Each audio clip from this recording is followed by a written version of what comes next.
If Trump loses this election, will people look back and say he never should have agreed to that debate?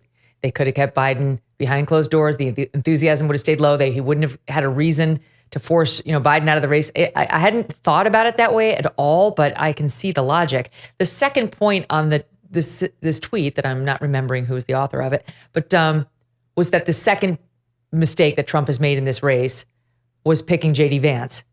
And I know you raised a similar question. And,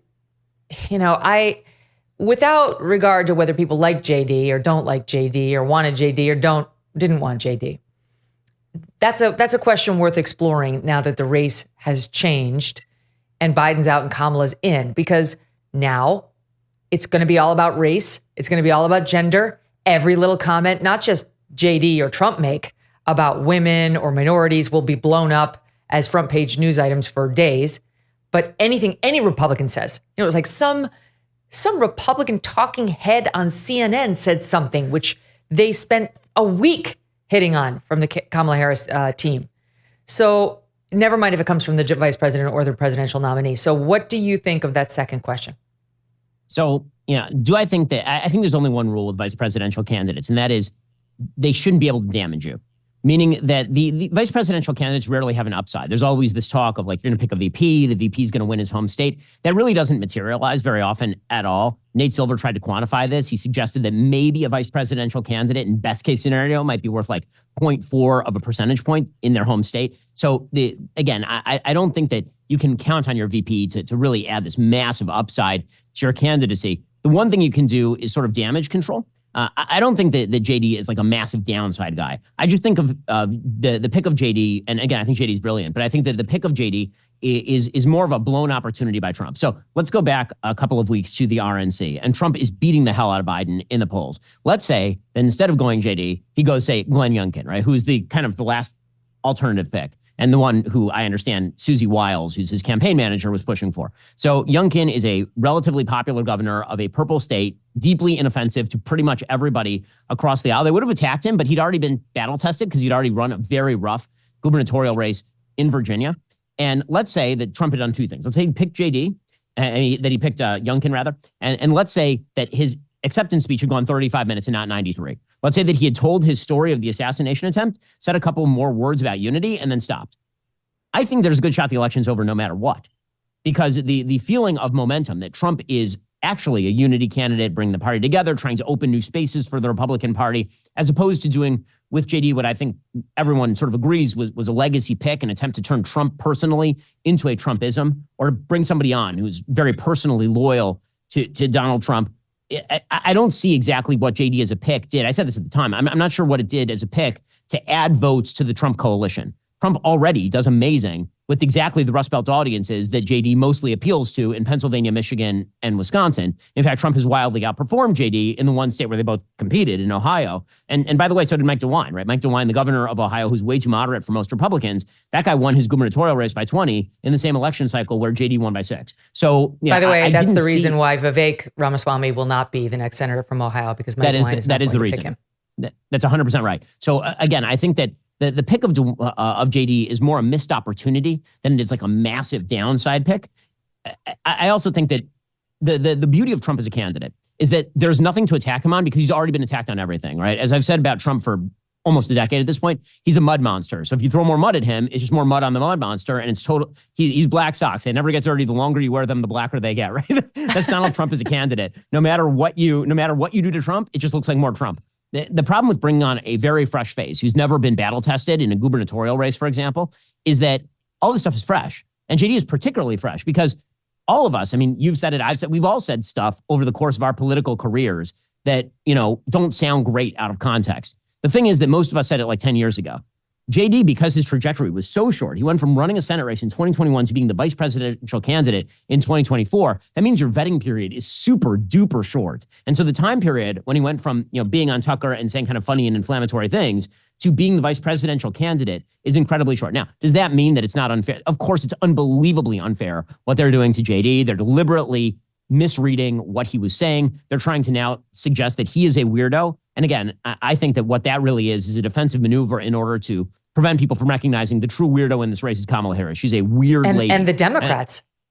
Yes, it's a weird party, and she's a weird lady. And again, I mean that just in the typical sense, like the weird cackling, the strange smiling, the weird hand motions, the word salad straight from Soup Plantation, like all of it's weird. And then you juxtapose that with his family policy, where he says basically it's good to have kids. Like that's supposed to be weird. She's with RuPaul's Drag Race doing Get Out the Vote. I mean, just on a raw level, that's a little weirder. It's like a little weird. So I think they're trying to sort of jujitsu this into JD is a weirdo.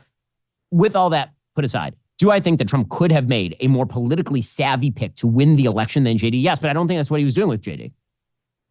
I think there's a couple things on that pick. Yes, legacy pick, 100%. But I also think there's a real fear in the inner Trump circle that something could be done to Trump. You know, that if the VP is too attractive to the establishment, to the intelligence community, that they could try to take Trump out in some way, shape, or form. From the Wall Street Journal. Yeah, it could be an assassination or something less. Right? I don't know exactly what I'm implying or what they're implying, but I know there's a real fear if the second in command is too attractive to the establishment, it endangers Trump. You go. I mean, that was reported. I think the Wall Street Journal reported that Tucker actually said that directly to Trump. That you need to have like a VP insurance policy, somebody who's not going to be so wonderful that you get shot at. The reason I think that that's a particularly stupid line, just generally speaking, is they literally tried to shoot him the week before and he didn't have a vice presidential candidate. So I don't think it's about who he was going to pick for his VP. I think that people who want him to die just kind of want him to die. And it's not as though, oh my God, I'm thinking this thing through. If I shoot Trump, oh my God, I'm going to get JD and that's going to be so much worse. I probably better preserve Trump's life. I don't know that there's any assassin who thinks that way. Well, you heard Don Jr. Don Jr. explicitly said when people were saying, pick Nikki Haley, he said that he'll be impeached in 2 seconds. In 2 seconds if he wins, if she's his number 2. And I take that point. I think that's part of the point they're making. I mean, the only reason that I disagree with that is they would impeach him in 2 seconds if Mike Pence were his vice president, because they did twice. Like, again, I think that we're ignoring the control. The control here is that they will impeach him no matter what.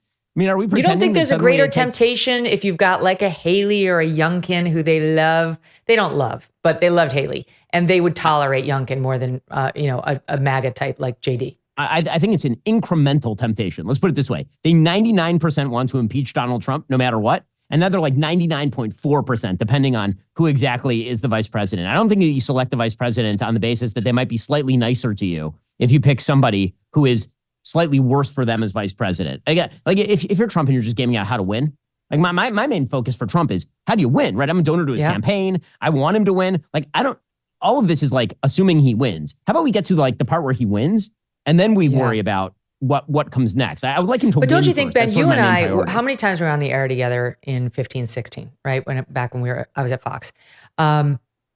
They would have done to a Youngkin, anybody. Name a Rubio, even a Nikki Haley. They would have done to them exactly what they're doing to JD. They take whatever they can, and they really wanted us to believe that Mitt Romney was a sexist pig because of binders full of women. We watched them do that. They would definitely do with Youngkin what they did with Romney and Bain Capital. He's made all this money. He exploits the little guy. He hates poor people. They'll find a different way in on each of these candidates. They would go with Nikki Haley with the Boeing and the corporate sponsorships, and she's on there's always something to go with. With JD, yes, he's made some, provocative comments because he recently rose to fame on cable news where you say provocative things. But I just don't think Trump would have been safer with one of these other guys. You know how much my family and I love our dogs, even my sweet Strudwick. I can't imagine life without them. They have a great life, but some dogs are not so fortunate. And that is why I'm so glad to tell you about Delta Rescue, the largest no-kill, care-for-life animal sanctuary in the world. They've rescued thousands of dogs, plus cats and horses too. They provide all of these animals with shelter, safety, and most of all, love. And they've been doing it now for more than 45 years. Delta Rescue relies solely on contributions to stay open, and giving can bring tax benefits to you as well. So speak with your estate planner about how you could grow your estate while helping these animals in need. Check out the estate planning tab on their website if you want to learn more. We love our Thunder and Strudwick. Delta Rescue can help you share your love for animals by helping the pups and other animals who need it most. Visit deltarescue.org today to learn more. That's deltarescue.org. Thanks so much for watching. If you like what you just saw, hit the subscribe button for more clips and full episodes.